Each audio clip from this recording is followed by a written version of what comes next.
lidi, víte, když jsem točila s tím Brn Patapy, tak já jsem jako prostě dělala tady toto. Tak to jsem dělala a já jsem mu utrhla ruku. Tím, že jsem ho točila takhle, tak jsem mu utrhla ruku. Počkejte lidi. Tím, že jsem ho takhle jako točila, až moc jsem ho zatočila a mu vypadla ruka. Chudák Brn Patapy. Chudák.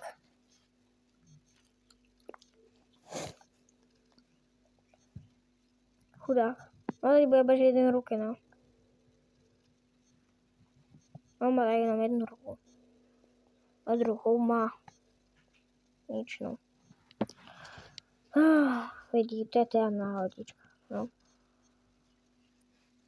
No nic, no, Brn Patapy, no teďka se budu sbírat brainoty a se nám si tralala. Napište mi do komentáře, co si mám koupit za brainota tady toho, asi Brn Patapy, to už ho mám, a nebo já nevím, ale lidi, on takový vypadá realita. Napište mi do komentáře, jestli takhle má vypadat, já fakt nevím, jako.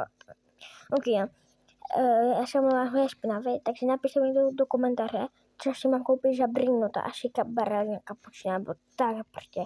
A nebo pokud tam nebudou tyto mačkači, no tak si bohužel si koupím plišáka a uvidíme, jak budete psát do komentáře, udělám to právě, takže napište dolů do komentáře, že si mám koupit za brainota mačkači nebo plišovýho. Napište mi dolů do komentáře, čo nejdřív. Proč čo nejdřív? Když dáte like a odběr, tak já vám to řeknu, proč čo nejdřív, protože jako to je hodně důležité, já nevím, ale jako je to pro mě důležité, možná i pro vás. Já fakt nevím, jestli takhle má vypadat. Tyhle, to jeho oči jsem zničila. Tak úplně dneska už jsem ho takhle zasvonila.